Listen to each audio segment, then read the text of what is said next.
Episode 89. My name's Tobe Johnson. You're listening to Strange Brow Radio. And today we have a couple different guests coming on. We're going to be talking about some cattle mutilations in Oregon with a documentary film crew, and also a couple, ghost hunting couple, who I had a chance to meet at the Wolf Creek Inn and do a little ghost hunting with, so we sit down with them. But I couldn't do any of these things, including talk to you right now, without our sponsors. So thank you again to Feral by Aaron, Alchemy Sound Devices that you can find online at Etsy shop. Check it out at Feral by Aaron, E-R-Y-N. Okay, next up, our two guests. I'll tell you more about them in a moment. Don't go anywhere. We'll be right back.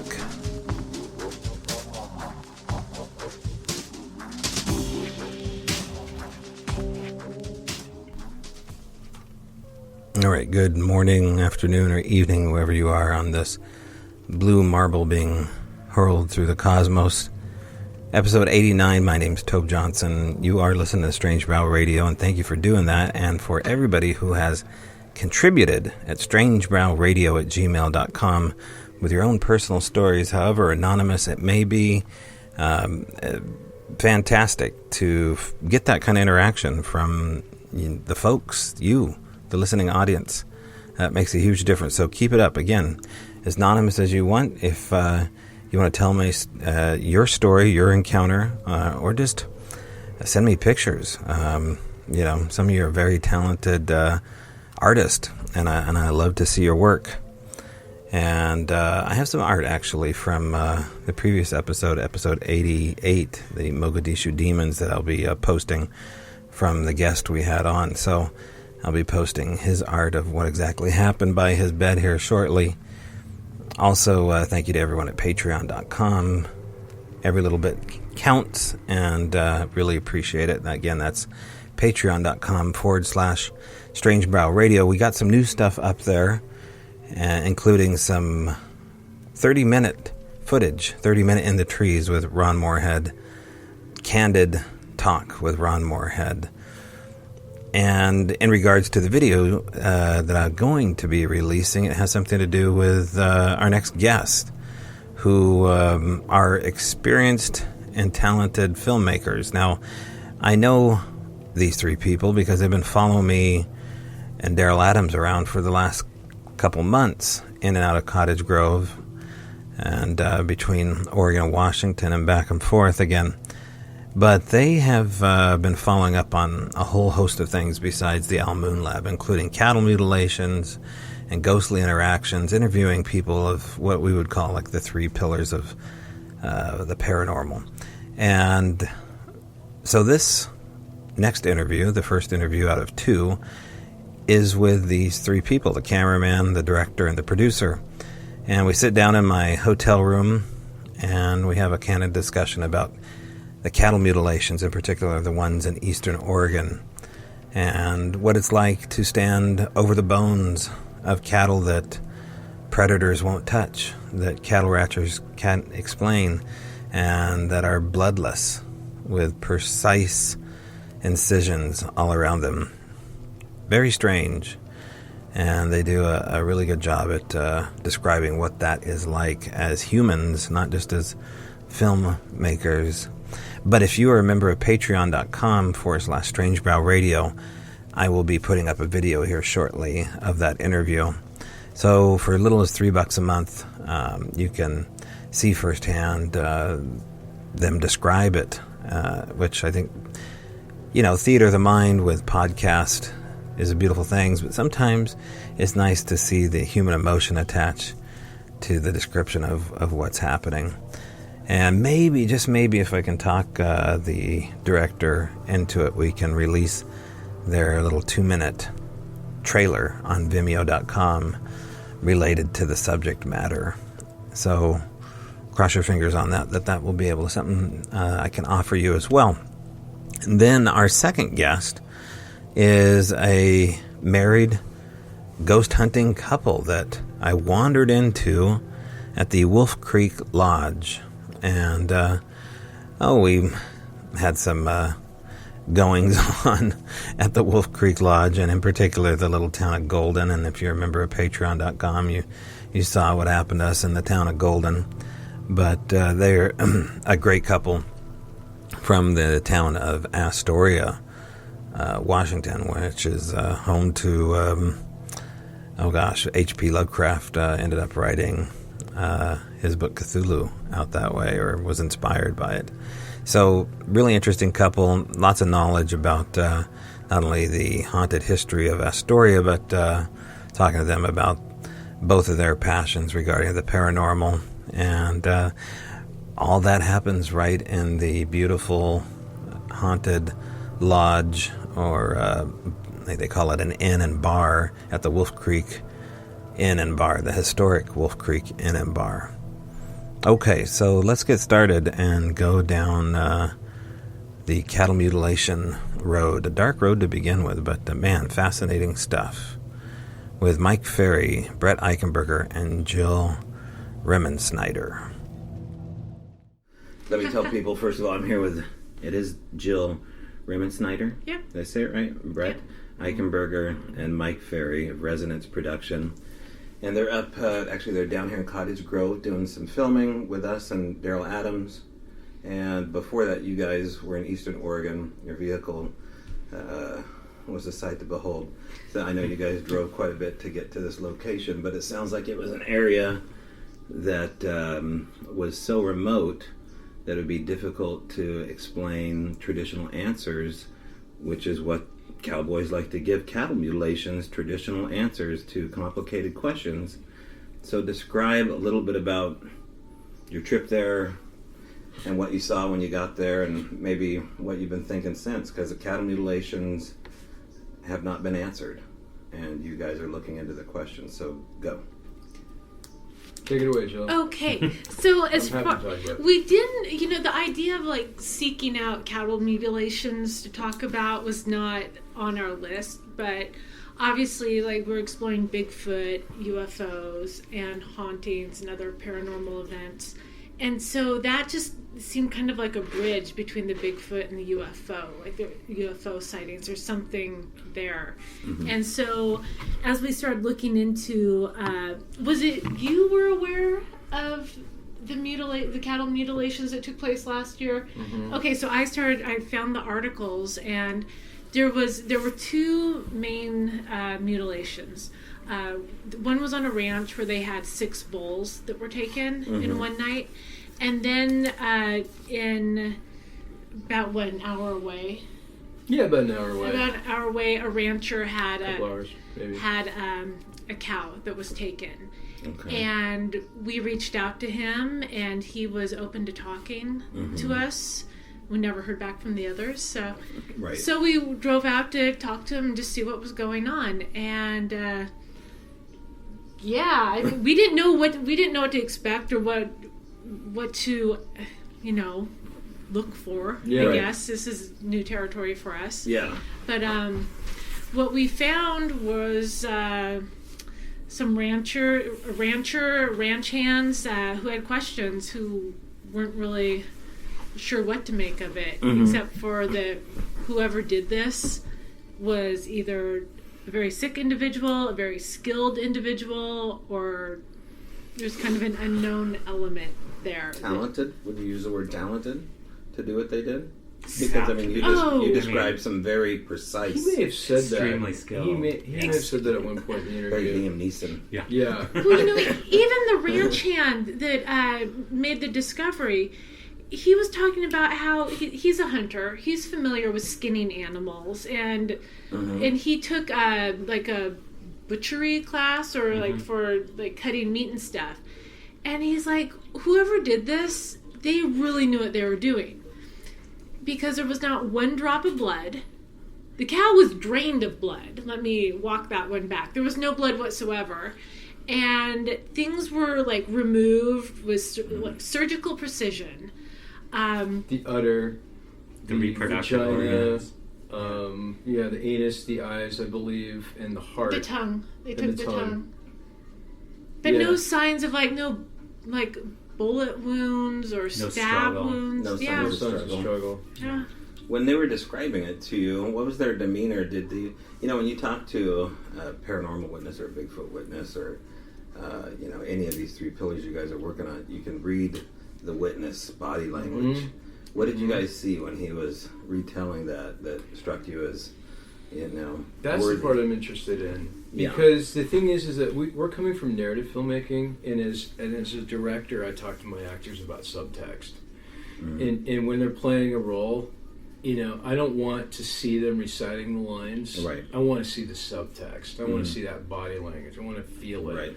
Anybody and everybody can lie to you. Or they can tell you something and actually be feeling the opposite. If you start getting good at that, you can start really kind of feeling out. Mm-hmm. And the truth is that I believe that they were scared to death. Mm-hmm. And he wasn't coming out like that. These are hardy people. They deal with frightening things, frightening for us urbanites or suburbanites, if you will, every single day. And, and there was a nervousness in his voice. And the thing is that I don't believe that they want to go down the paranormal road because it scares them.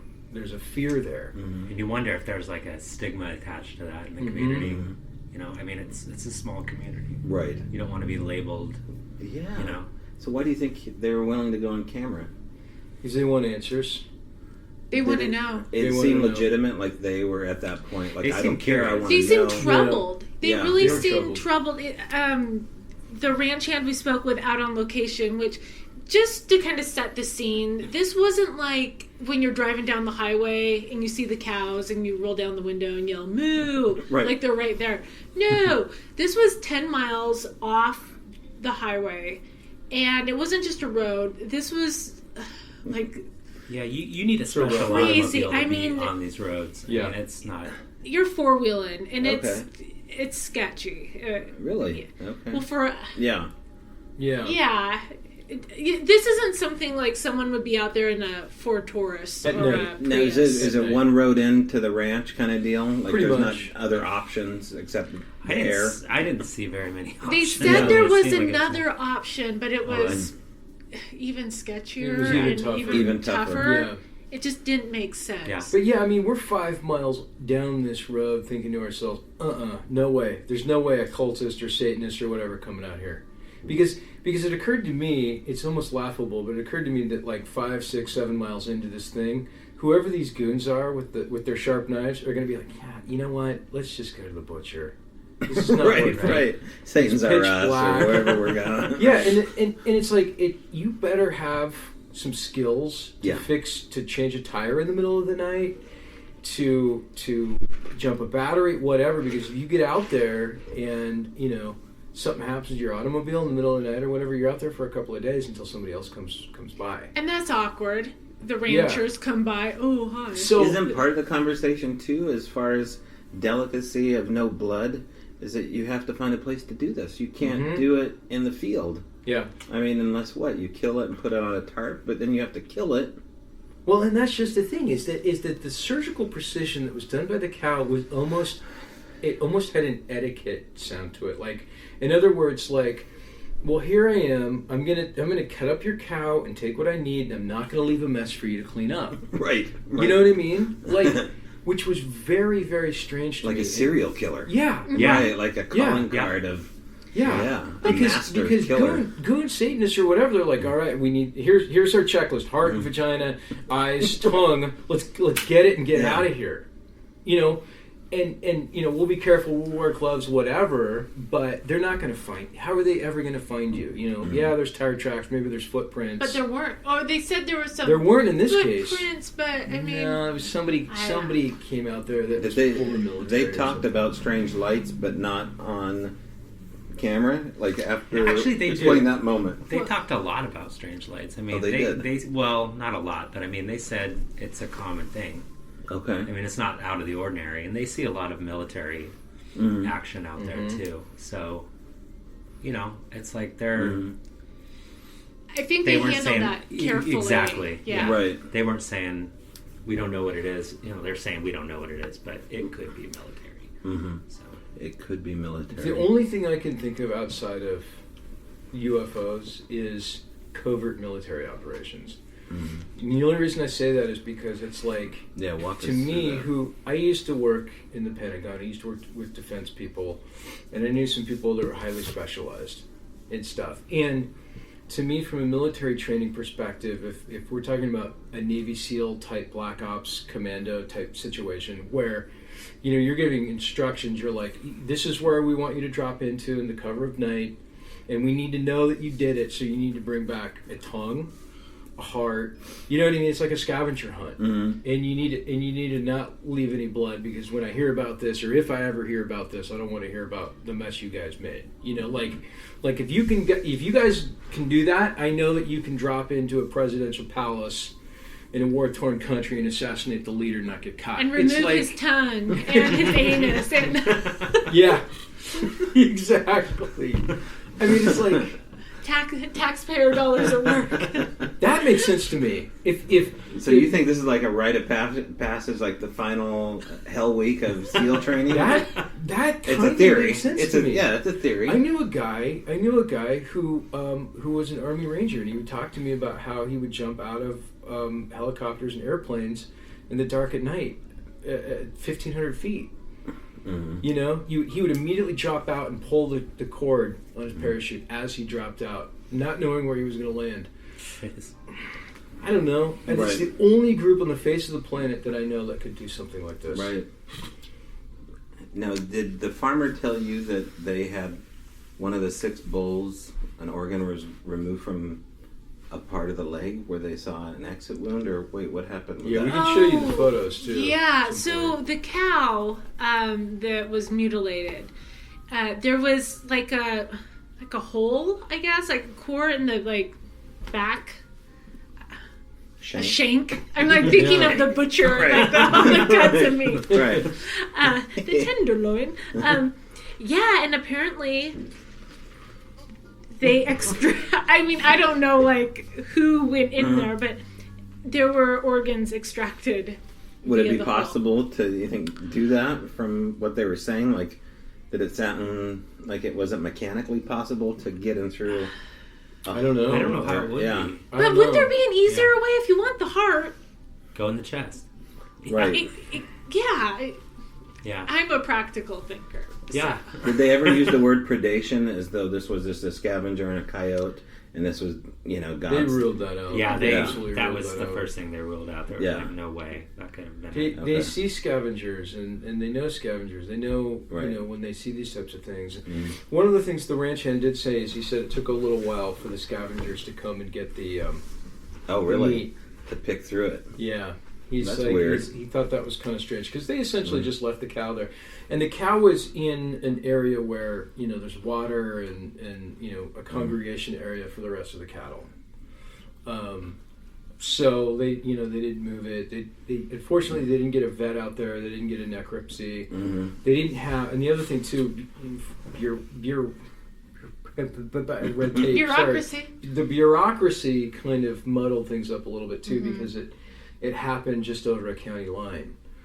So, when he called the sheriffs and so on and so forth, they're an hour to 2 hours away from sheriffs and cops. They're like, oh, well, it's their responsibility. No, it's their responsibility. So they kind of bickered over who should come out and deal with it. Mm-hmm. But just to kind of go back to the crime scene, something else that we talked about when we were out there is the fact that not only did these people come out in the middle of the night, unbeknownst to... we don't know that they're people. Well, I'm just saying the guilty party, the mutilators, they were able to isolate a cow.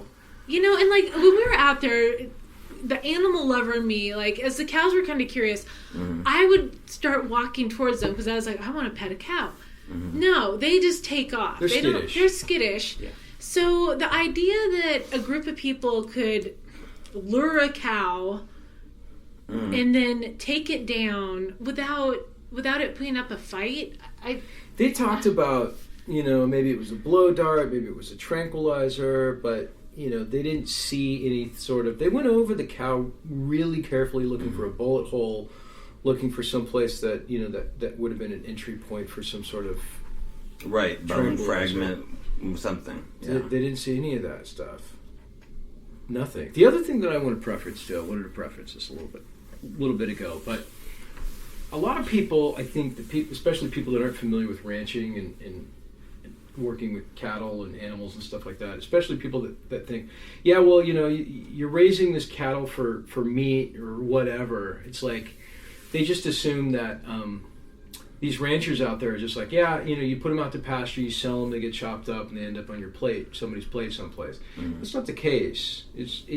That may be what happens, but these guys out there and their families take really good care of their animals. Mm-hmm. They love their animals. Some of the cattle actually have become pets and will remain pets. He had a couple out there. Really? This was very, very disturbing to him, his wife, and his children. I think he had 4 or 5 children. This was a pet. I'm sorry, this was not a pet. This was an animal that they cared about as if it were a pet. Gotcha. Okay. They've got what he said at some point on camera. We've got 1,200 head of cattle, and I know every one of them. I care about every one of them. We want them to live happy lives, and they do. And they work their asses off 24 hours a day. Yeah. And they're up, cracking on, and until the sun goes down, taking care of these animals, making sure they're well fed. It's a point of pride for these guys. And also, when a cow or a bull is found dead, it's pretty easy to rule out whether it was an injury or sickness, what have you, a predator. Yeah. Mm-hmm. But this just did not fit any. This did not fit any of those. Those. Did you options. get the impression that they were holding back at all, like with some experiences? I didn't. Did you get that far with them? I mean, was it a long enough interview, or? Yeah, sometimes the off-camera banter will kind of give you that. I didn't really feel like we got much of that. I mean, I think he went into the strange lights a little bit more off-camera. Both of them did, but he addressed it on camera. He wasn't. There was a couple of moments where he paused before answering a question, but he tried to be as honest as he could. Yeah. Yeah. He gave some stuff some thought. Those pauses are important. Yeah. They are. Yeah. There's a lot of those pauses. No, it's true. I mean, he was careful with his words. Well, you want to be careful, because if you say, "Oh yeah, it could have been little green men," right? That, I mean, people zone in on that. But it shouldn't be that way. I know it is, especially with guys like that. But now we're at a new dawn, where the Pentagon has come forward. I mean, you know best, maybe, Brett. They don't put out press releases about off-world vehicles unless they mean it. Now, is it a shell game to get us to move a certain direction or think a certain way? I kind of think maybe. But they've definitely come forward now. I mean, History Channel's got a show again this Saturday about ex-Pentagon officials talking about off-world vehicles. So these cowboys is coming this week and next week. Right. Yeah. These cowboys didn't talk about that, though. We brought it up. Yeah. We brought it up. They're not closed to the idea. They're open to the idea. They're not dismissing it, especially at this point. These guys aren't idiots. They know that land like the back of their hand. They know who's out there. They know what people are capable of. You know what I mean? I think it's the occultist or the Satanist or whatever is the popular notion. And there was another mutilated cow, I think in the 90s, it was his father's, that, that was like the official ruling, was that it was some sort of a cult. And the father was saying that the sheriff had tracked the people down, and it was a consortium for political activity and rituals and stuff, which is a whole nother rabbit hole that sounded interesting. That's a different documentary. That's a different documentary, but that came up like they needed like fresh organs from the field, if you will. Oh. Instead of from the butcher. Okay. Like for some untainted meat, some high end. I don't know if he said what group he said they were affiliated with, but it was some old guard group. Like we're getting into Bohemian Grove type stuff. Like weird type stuff. Was this another case of that? That sure didn't seem like it. Yeah. Yeah. I mean, when we pulled up, and we saw those bones, chills ran through our veins. It was like our animal instincts knew. Really? Heavy feeling, It was unsettling, yeah. It just a bleached out bone sitting there. Yeah, they're just sitting there in and amongst a bunch of other Why animals. did they just leave the bones? Is that tradition? They don't remove the whole corpse or what? Well, it sounds like usually the animal, when an animal dies out there, usually scavengers take it, but everything's still there. Really? Clean, yeah. So the animals did touch it, but they didn't do their usual job of like carrying off the marrow, carrying off the bones. No. That's weird. Yeah.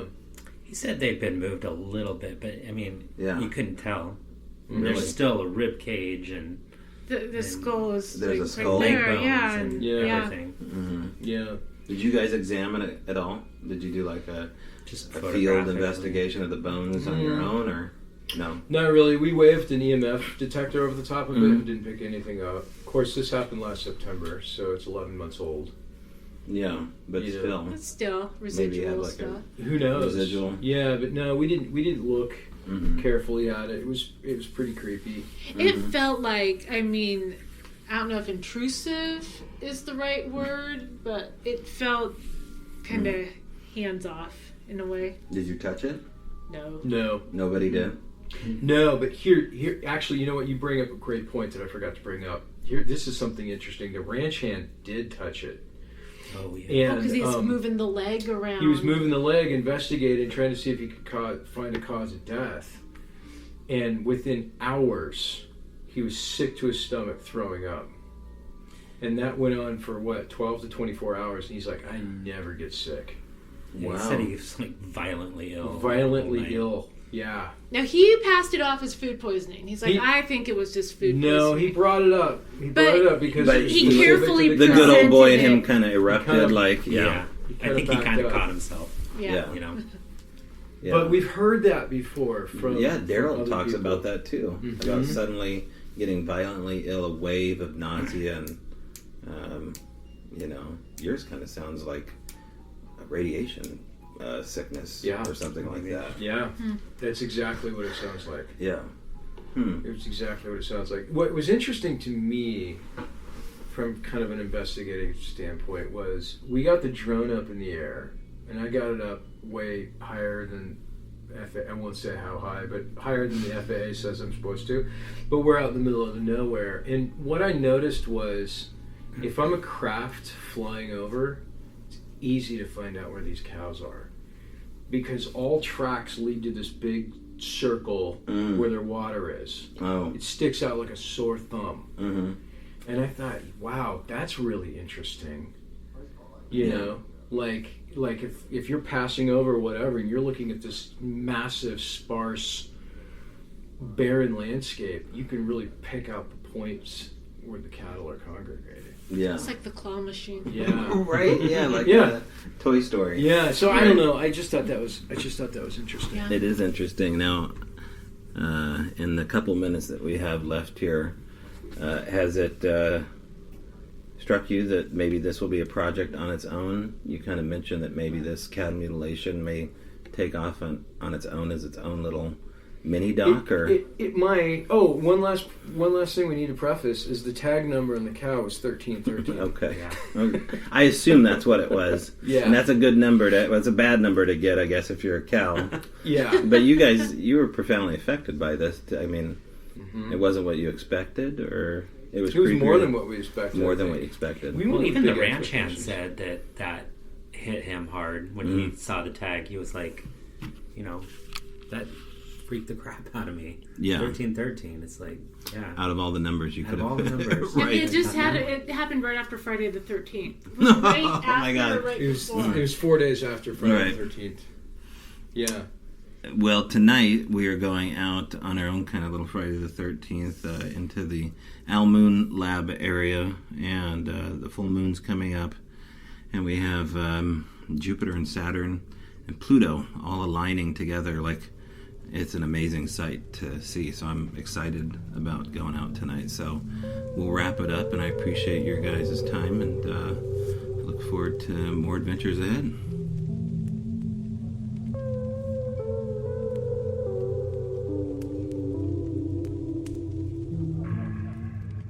I want to thank our sponsor, Feral by Aaron, yet again.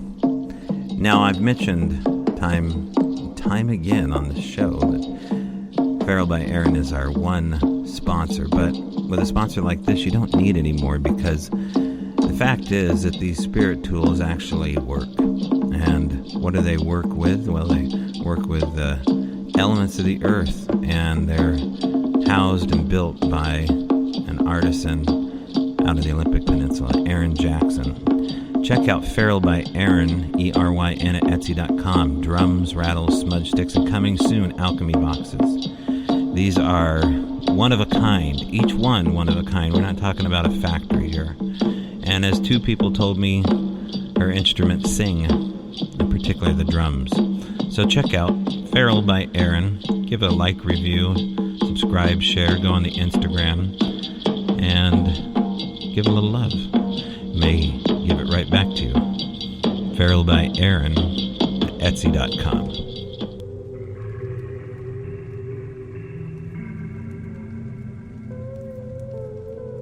So Steve and Signe are with me at the Wolf Creek Lodge.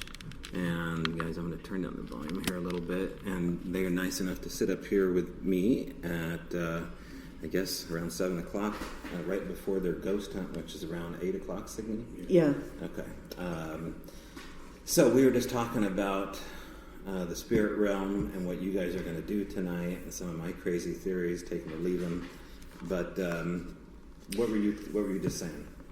Do you think there's a rhyme or reason of when the spirits decide they want to show themselves? Like, we went to a reputedly haunted room that tons of people have had experiences in, and we had nothing. Besides the recording we shared. One recording. You know, we were expecting, the bed moving and lights flashing, and nothing really happened.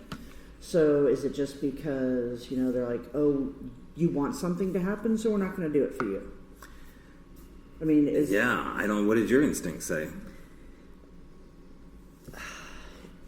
And the skeptical part of me says, people hear and see what they want to hear and see. Mm-hmm. But then the other person on me, they're in me, that totally believes, thinks, okay, they're in another room.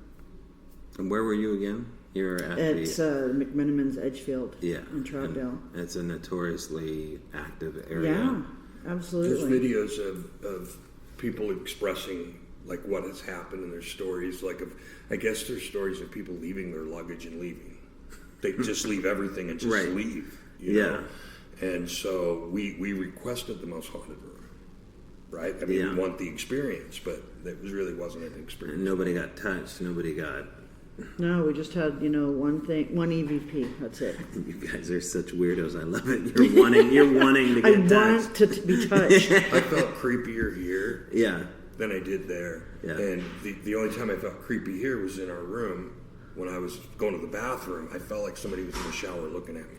And you can just... Oh, really? Well, you can kind of feel when somebody's staring you down, you know, and I'm just a person staring at you like you're a dick. Mm-hmm. You can feel that. Yeah. And I kind of felt that with this person in the bathroom. I told her, it was like I kept looking in the shower going, why does it feel like somebody's watching me pee? Yeah. Did Andrew or his wife mention that area? No. She said that, it is one of the more haunted rooms. Okay. Or active rooms. Okay. But we were just kicking back on the bed waiting to, come up here and talk to you. And it sounded like maybe a shampoo bottle fell in the tub.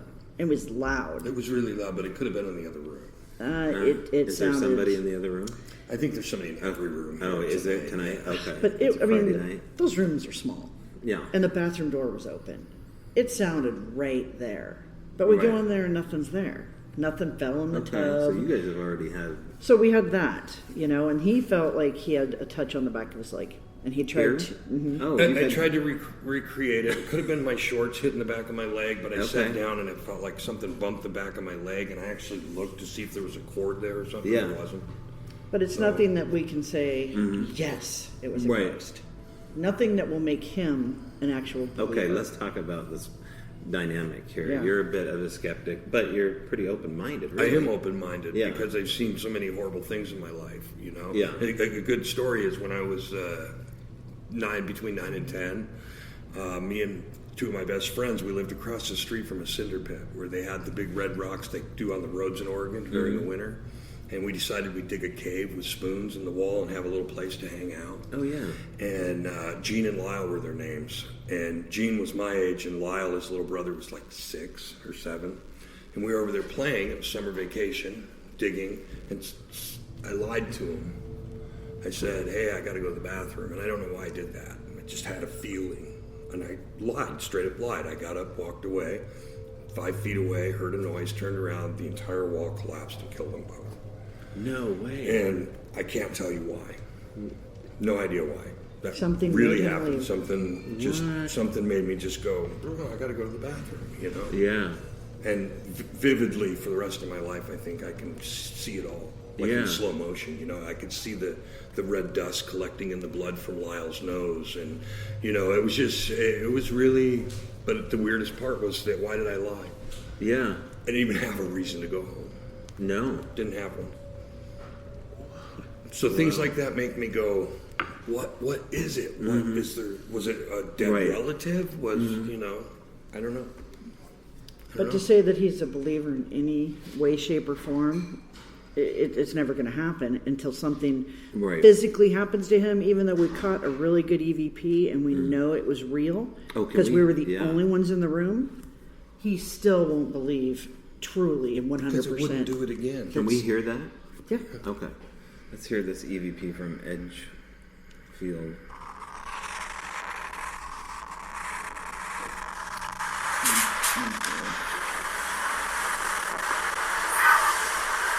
It's pretty good. And I can actually see, I only have that on like I think mine's better, 50, just a second. Now, did you catch it on this machine or this that machine right here? So I'm going to do it one more time. Okay.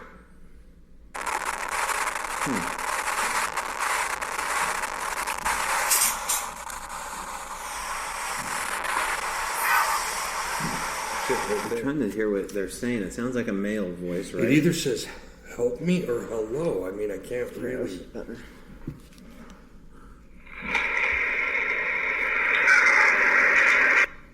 It is better, but there's something about... I don't know. I think I like that one better because I think I can hear the beginning part of the sentence. Let's try both.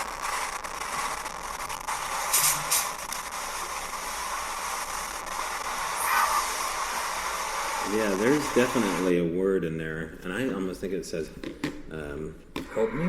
Forgive me or filthy.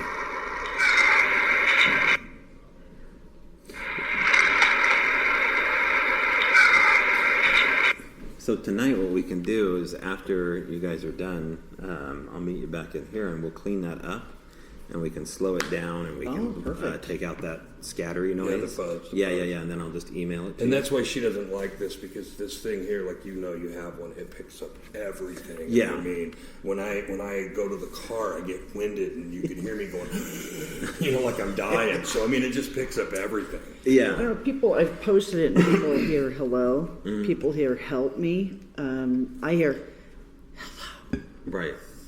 So I don't hear just drawn out hello. It's just... But again, back to the not believing thing. Once we heard that, we were both astounded. I was like, oh my God, look what happened. We tried it again. I tried it for 45 minutes and I couldn't get anything. Just us talking and static. Wow. Do you remember where you were when that happened? I was sitting on the bed in the Edgefield apartment, or in the room. Was there anything unique happening at that moment that you can think about? Like, were you talking about anything significant? Were you talking about spirits? I think I was like getting my gear out. I wasn't even paying attention to him. I didn't even really know he had it going. Okay. And he was, you know, he said a few things and then he kept it recording and then I'm just puttering around the room and then he played it back and my head like whipped. I went, what? Yeah, so how long had it been recording? Well, that was actually the beginning. Not very long. See, I had thought, okay, I'm going to do an EVP session. Ask it questions. So if we go a little bit farther, you can actually hear me start. Is there anybody here with us? See? Just the beginning. No, that was after. Okay. So in the beginning, when it starts, it goes for 30 seconds. You hear it. What's that ting-ting sound? Okay, so at 8 seconds, it says hello. What is that metal sound? I have no idea. I don't remember anything metal. I could have been moving this around, you know. What is that wind sound? Yeah, what is that's that? Just No, this it's the fan. Oh, yeah, that's right. She was pissed because no air conditioner, big box fan. So that's the sound of a fan blowing. In the background, Okay, because yeah. that's a good recorder. It shouldn't be, Yeah. Yeah. Because when we record regular, there's nothing. It picks up everything. You know what that I mean? metal sounds almost as interesting as the EVP, if that's something Everything that can't was be explained. like wooden. The furniture was, antique wood. Even the windows, solid wood. The heavy windows wood were just frames. wood. I mean, maybe it wasn't metal. Let's Maybe it listen was to it one more time. glass.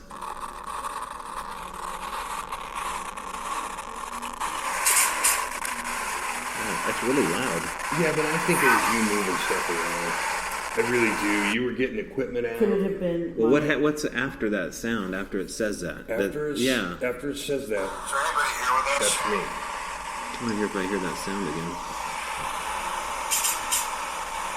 Is that a different sound or the same one? That sounded the same, didn't it? It was the If same. you talk to me, I can hear you on this thing. What is I'd that? just like to know your name. Wonder if it's the metal clips on Tell me the. your name, I'll tell you mine. Oh, okay. Because it's got the you have to clip the metal and then push down. on Okay, yeah. I bet you it that's was what pretty that is. rhythmic. Bet you that's it. Yeah. So okay. debunked. Because while I was doing this, she was trying to get stuff ready. and Right. get, all the equipment out and stuff. And then after I did this, and I think I let this go for, see, we're at 34 I seconds. think it went 4 minutes.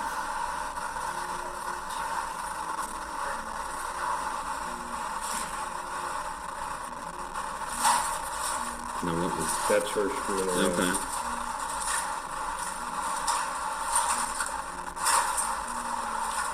Yeah, that's just That was it. So putting stuff 52 away, seconds taking it out. that I recorded. Signe is really organized too, because she took a professional stamper and wrote her first name and last name. What is number 18? The charger for it, or the cord that hooks it up. She got Wow. tired of looking for the charger. Do you do cord. taxes too, or is it just like this? She's a bookkeeper. Are you? Yes. See, look.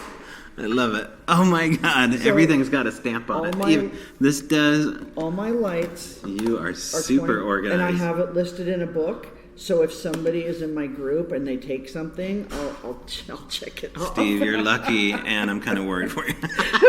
But the charger thing is true. I have a label on each charger that has a number. That's brilliant. Okay. It's like granimals for I'm children. taking away something here from this. I got audited at my tattoo shop. Yeah. And it took her about a day and a half, and it was gone. Oh, The audit wow. just disappeared. So What audits? the upside, right? Yeah. Fantastic. At Well, any rate, I'm the believer, he's the skeptic, and I want this trip to prove What, that ghosts are real. are you staying here just one night? Yeah. And then back home? Yeah. because we did a 3-night, but it was Edgefield, Edgefield, then the Seven Feathers Casino, because it was far enough down. Oh, yeah. And then here, but And then you have to work on, you guys go right back to work. Monday. Yeah. Maybe. I'm trying to think if there's a third option here for you on your way back. Yeah, right? Yeah. That's why I asked about the Cottage Grove thing, because you go right through there. Yeah, that would involve the outdoors. Casita Head Lighthouse. We could go on the coast. Oh, yeah. Newport? Or is that, yeah, I think, yeah. It is, yeah. Florence, yeah. Florence. Yeah, yeah. So the Best Western in Cottage Grove is haunted. What? Yeah, it's built on top of an old farm called Dr. Pierce's Fix-It-All, Cure-All. He was kind of a Really? snake Heard oil about guy. that, yeah. And so the Best Western is on top of that old site. And last time we were there,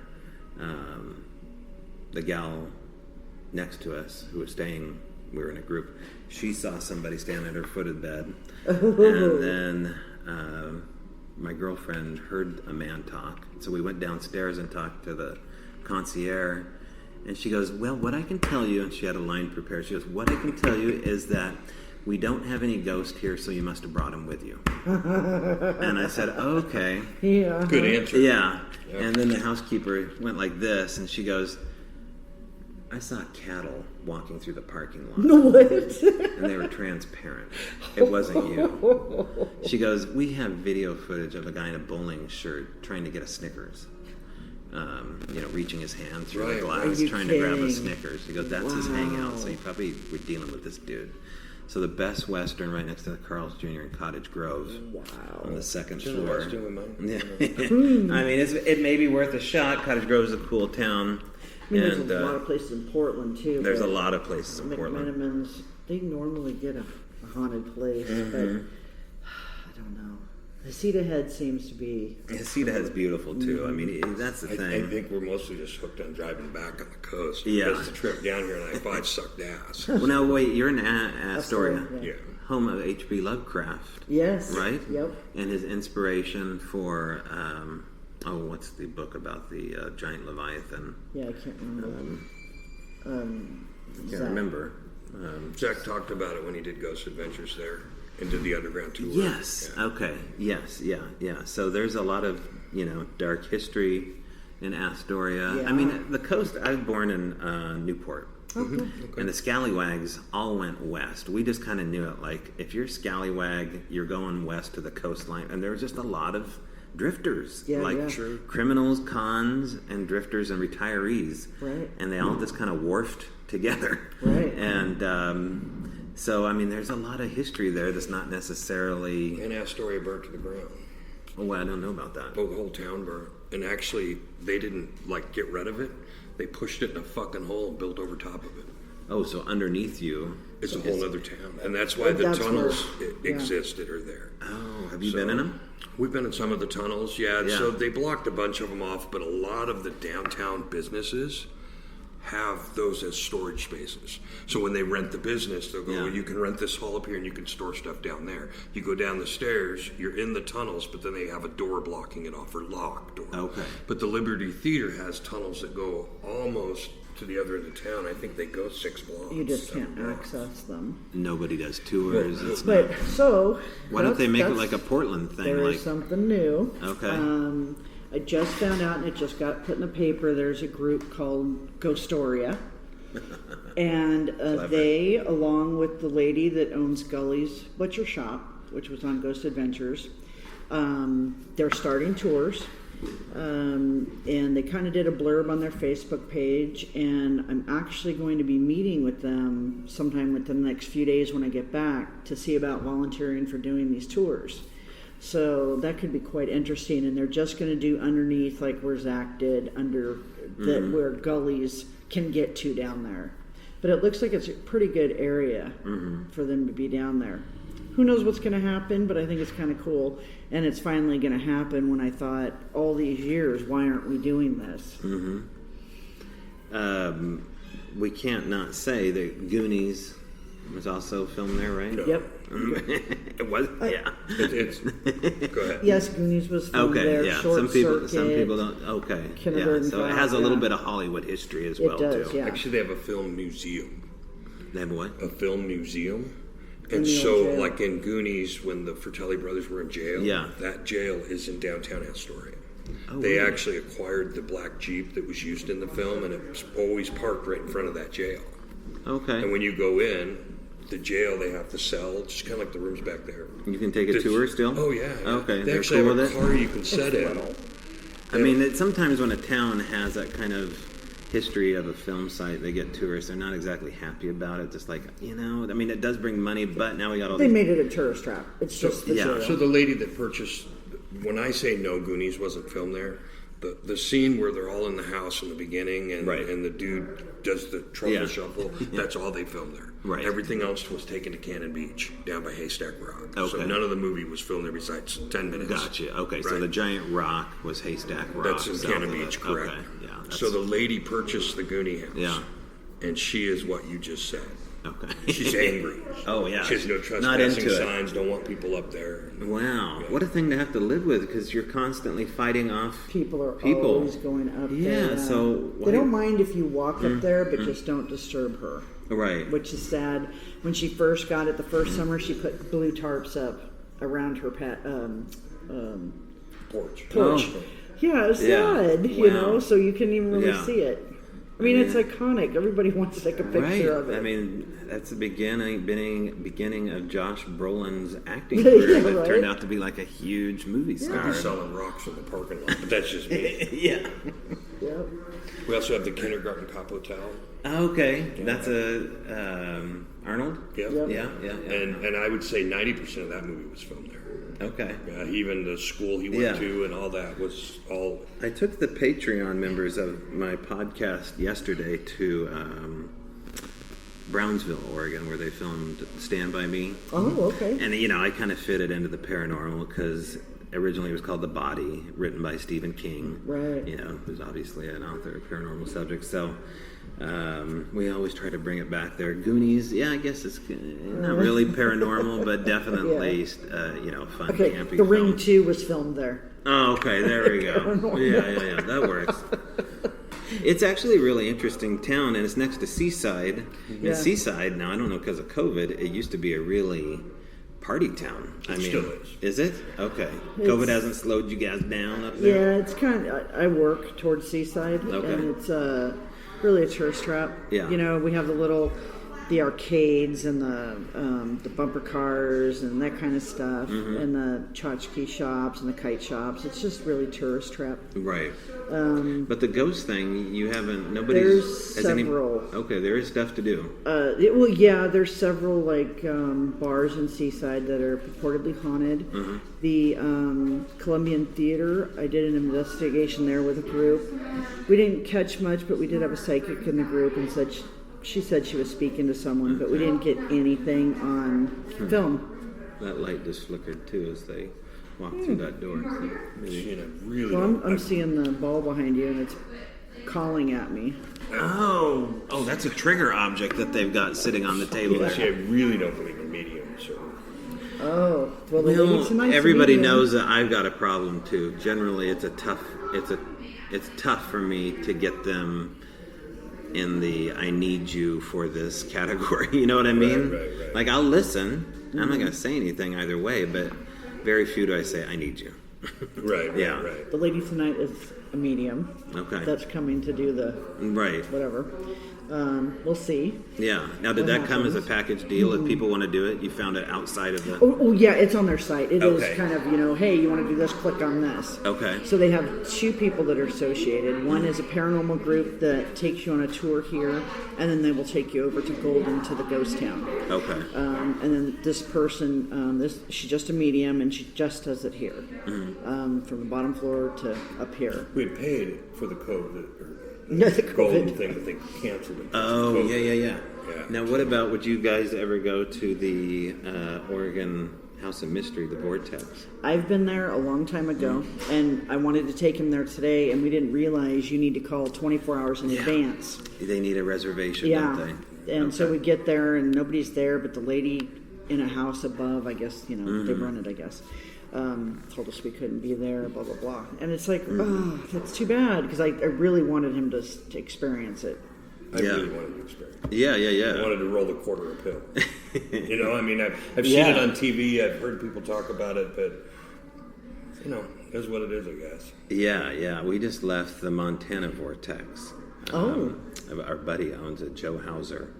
And I was a bit of a skeptic about, first of all, it's a roadside attraction, and they got the house tilted, and they're utilizing, optical illusion. And then you do, like, the button on the tree trick. I don't know if they have this here. I don't remember that. You put a little button on a piece of Velcro on a tree, and you put it up against your eye. Okay. And you walk around the tree. The button is either higher or lower, about 6 inches. And then you go back, and the button's by your eye. No way, really? No. There is no way. I mean, we tried to debunk that a million different ways. It's inconceivable, right? It's totally inconceivable. And the owner shrinks right before your freaking eye. Like, Joe is the incredible shrinking man, and you're sitting there watching him you got your camera on a tripod, and the guy's going down. They have the same thing here. It's compressing your body, whatever it is. Yeah, it's weird. amazing. Like visually compressing it. Yeah. You're not really being compressed. Well, yeah, I mean... I don't know. For that time, mass and everything is going down. Your hands are shrinking, your body's shrinking, your height's shrinking, your eyes are shrinking. And then he walks over to the other side. and the other guy shrinks. Yeah. And it's like, there's the level in between you two. Yeah. If the level's on the level. Yeah, and I seen somebody with the one here. I seen him measure from one wall to the other in the building. This was on a TV show. Yeah. And the height, what I'm saying is, I guess, is from the floor up. Yeah. And it was 4 feet where he was standing to the window ledge. Yeah. And then across the other way, it was 3.5 feet, so it actually went down. Yeah. The distance was angled, but if you set a quarter or marble there, it rolls uphill. Yeah. Like you start at the lower end and it rolls to the high end, which is impossible. There's no way that can happen. Gravity won't allow that. No, and gravity's different in these places. There. Now, my question is, why did, they say that the houses are built on a slope and they accidentally fell down the hill because the energy pulled them. I don't know if that's the case or what. I mean, I think there's a gimmick involved, but real magic too. And I was like, well, why blend the two? Why not just make a house flat as this and still have your show? You don't need that. See, that's why I always worried about places like this, and I can't say that it happens here, but how hard would it be to put something in my room that makes noise that I can't see? And just so you know, too, Andrew, the owner, they didn't want to talk about. They wanted to change the energy of this place and not make it an attraction. Oh, really? And then they started having experiences. The whole idea, I guess, according to Andrew, was to flip this place and make a historic B&B with no ghost history. And then he stayed in one of these rooms because they were remodeling it, and it started to happen. And according to him, staff has left. Like, we're done. I'm not working. I'm done. Whatever that was. I just asked her today, how come everybody keeps changing? Because on the Ghost Adventure show, it showed 2 different sets of managers. Older managers, current managers, and now you have Andrew and the owners. Yeah. Why do people keep changing? Is it? Yeah, I don't know. I mean, it's an awesome site. And I'm looking over here in the corner of the room. There's a really cool feature here. There's like a pastor who's scribbled on the wall, and they protected it with a piece of isn't that awesome? Laminate, which is totally awesome that they did There's that. another spot like that around here. I saw it in another place. Okay. Yeah, I mean, the thing about Wolf Creek Lodge, too, is that it doesn't have any of the modern amenities, but you feel like you're in an upscale historic museum hotel. And it's not, it's not chintzy at all. It has a real elegance to it. A lot of the glass is original. See how it's all wavy? wavy? It's got the wavy glass still. I thought I'd mentioned this when we went to Golden. I had set on my recorder because I just always do this everywhere I go. I want to get something, And I said, "Are you here, Olivia?" And she'd asked me, she goes, "Why did you ask if Olivia was here?" Because on the school that's locked up, on the back of it, I just for some reason looked over and the name Olivia was carved in the back of the building. But that's the only name carved in the back of the building. And did you listen to your recorder yet from I there? didn't get Nothing. It was just me talking. Okay. But sometimes if you don't put on earphones, right, you might miss something. So it's just like I'm not deleting any of my pictures or any of my show him the bench pictures, the series recordings, of bench pictures. Because once I get home and put it on a big screen and then put my earphones in, then I might be able to hear it. I'm here to tell you these pictures that she took were immediate. Like, there wasn't a 3-minute span. She went Successions. like this. Okay, beep, beep, beep. Yep, she just click. So click, Signe is scrolling through her phone, and she's... Let's see how it goes. These are from Golden, Oregon. No, these are from Edgefield. Edgefield. Oh, okay, gotcha. All right, I'm going to hold this back here because this recorder doesn't like phones. So here, this is just... Yeah. Is that a park bench or something? Yeah, they have a really cool outdoor area. Okay. Yeah. Nothing. Oh. Right? 2 things. And then see how they kind of... Can I zoom in? Yeah. See how they're kind of a weird makeup? I don't know what to call them. Like a pickle floating You in know, midair. the way it's Yeah. made up. Yeah. I got it in our room. They're not green like that, but they are that... They're blurry. Whatever this shape is. So it's basically a photograph of a garden area and like a bench and a cross path, and there's like a green smear that looks like a floating pickle. Can't get to it. Yeah, right? Right. It's pretty wide too for like a set of wings, And insects don't usually come in green. They usually come in as being white. When you photograph them, they look like, And then this is in a room. Oh, that's really good. And see, that one I like better. It's got the same kind of... You guys had action? Wait a second. Well, I'm going to scrape the first part of this interview. So I say it's orbs. He says it's bugs. So he doesn't believe it's that one I anything. think is more interesting, dude, because of the fact that it has the core in the front of it. Yeah, right? And he doesn't buy it. Insects don't look like that. But here's the thing. I had my video camera going on my phone.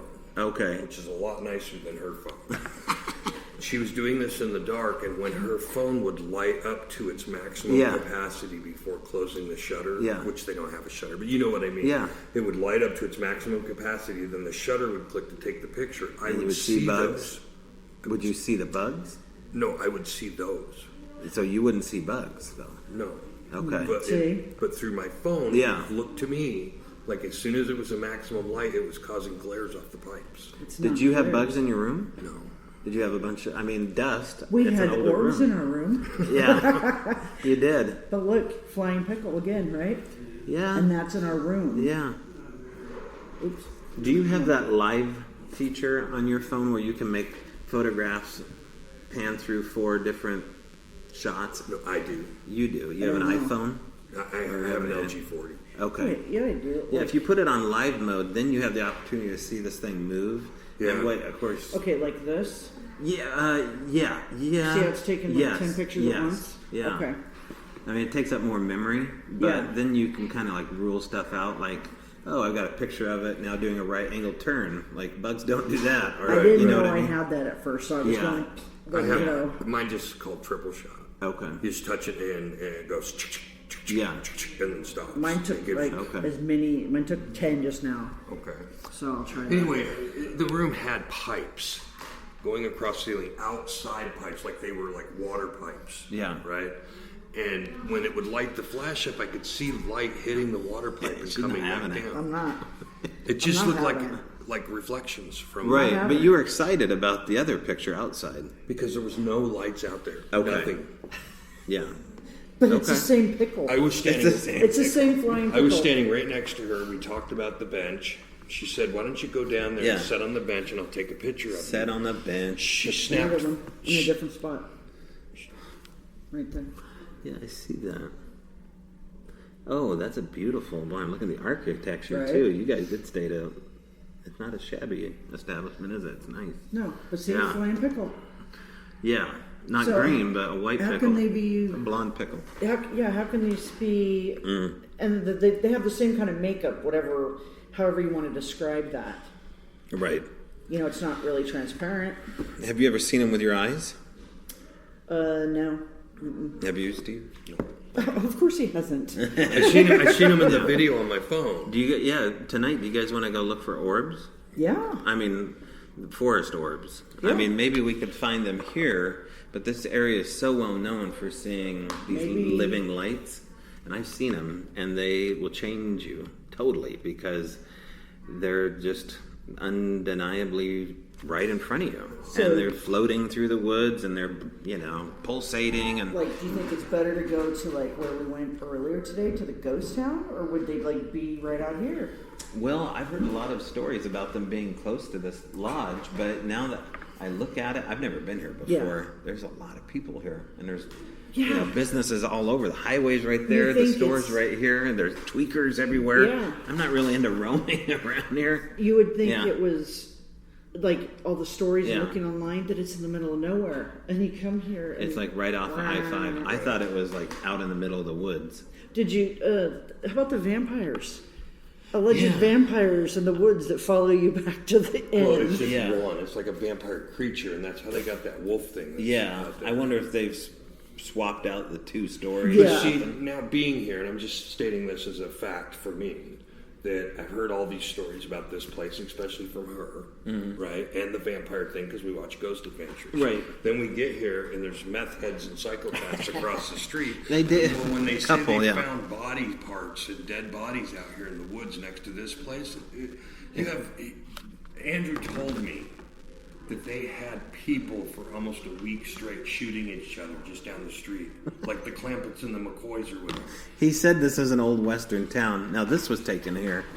I found this on the website. Now, I don't know what room that is or what frame rate that is, but, I mean, there's a head, it looks like, of something in the middle. That looks like maybe one of the beds. It's kind of a murky yellow. That is crazy. But I could recreate that photo by looking at a statue and taking my phone and going like this. Right. When I take the picture. Yeah. But see, that's the skeptic in him, and me, the believer, goes, oh my God. Okay. What? Okay, so I'm going to go crazy here. Because why the fuck do people find... He's going to have an aneurysm. Why do people find UFOs? Let me see your phone really quick. In the sky. They see a UFO and then they go, look, there's a UFO. But can you see it? What the hell's wrong with you? It's a phone. Hold it straight. Let me see the thing you're recording. No, Steve. I mean, what people don't understand is that the UFOs are moving like that. That's the kind. That's I can tell that they're shaking. You can tell but from a guy a guy that's seen UFOs, a lot of time it is like a ping pong in an empty glass. I got one in our yard, didn't I? He did. We think for sure. I seen a light out there, and it was going like this. Right. And it wasn't me going... But if you would have filmed it, it would have looked like that, wouldn't it? I did film it, and it looked like this. So but what I'm talking about is you see these people where this is their film. They're on meth. Come on, Steve. You know they're on meth. And you can see a tree, and you can see a car go by. They're up till 2 a.m. What are they doing looking at the sky? They're on meth, obviously. It's just like, hold your fucking shit still. The same with pictures. Why are they... If we learned anything at the Wolf Creek Lodge is you have to do meth in order to, interact with the Superman. Yeah, right. I mean, and the same with people getting these photos of stuff all the time. Okay, look, so the guy says, look, there's a figure, an apparition in the doorway. And he's getting it on the video on his phone, and this is his video. I know. Why not just go like this? You know? Well, I don't know. I mean, I don't have a cool video like that myself. I certainly ain't going to run from it. I'm going to go, oh my God, there's something in the basement. Look. Look. It was more of an artistic photo that I took, but that's that church. Oh, that's a church. That we were just in. Golden? Mm-hmm. Oh, that looks like a little park. Yeah, it's absolutely amazing. Yeah. And did they let you go inside? Yeah, you can go inside this. There's a couple buildings that they have gone in and graffitied, so they have them locked, but they are missing windows. So I was able... You can just get right in on them. Well, I didn't. We didn't you go can just inside. Stick your phone right through the window and take pictures. And take pictures. Oh, okay. Boy, they kind of tore that shit up in there. Oh, what? You got to see. This one's horrible. There's no fences, nothing. Yeah, you it's can just drive right up there. Oh, I mean... So graffiti. It's almost pointless to have a caretaker. Right? Yeah. I say we go. Yeah. I mean, no kidding. So maybe that's where we'll end up tonight. All right. So in closing thoughts, Signe Condon. Is it Steve Condon too? Yeah. Okay. Cool. And go surreal. What's that? Go surreal. And go I'm going to prove it to him. That's her closing thought. That's the closing thought. Mine is go surreal and. You just got to go to the next level. I think if you tell somebody that the Virgin Mary's in a piece of toast, they'll see the Virgin Mary. It's no different than a cloud going, doesn't that look like an elephant? And a few minutes later, you're like, fuck by damned, it does look like an elephant. And it's only because it was the seed was planted. Our challenge tonight is to blow some minds. Absolutely. Yeah, all right. Good Let's do it, Toad. All right. We did do it, and we got in trouble for doing it in the town of Golden. Thank you to Steve Condon and Signe Condon. And Steve, you're one hell of a tattoo artist. Anybody's ever out in Astoria, Oregon, I need some marvelous tattoo cover-up art. Go see Steve Condon in Astoria, Oregon. Tell him Tobe sent you, and he'll probably kick you out. No, we had a good time. I don't think he should kick you out. Also, thank you to Mike Ferry, Brett Eichenberger, and Jill Remensnyder.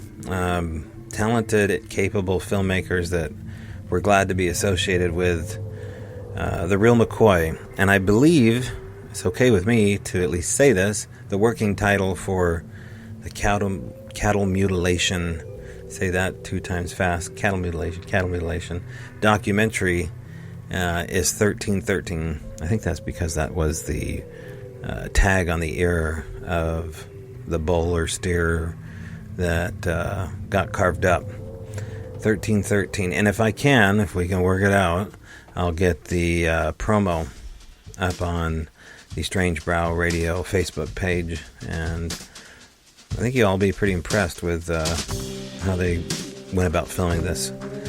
So, coming up next week, you, me, Sunday night actually, Monday afternoon. Every week we have an episode, a fresh episode of strangebrowradio@gmail.com.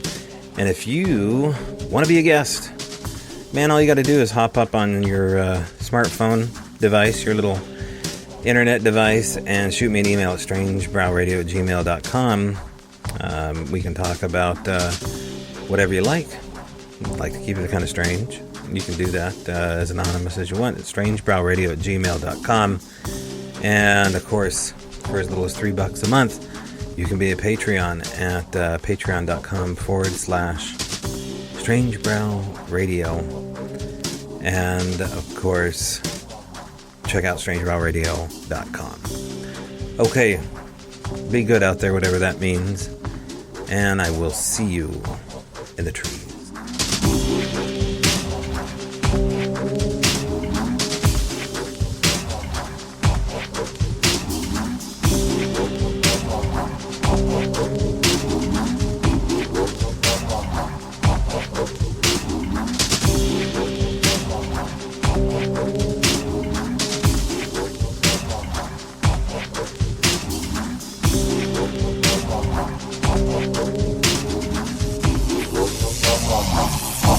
Thank you.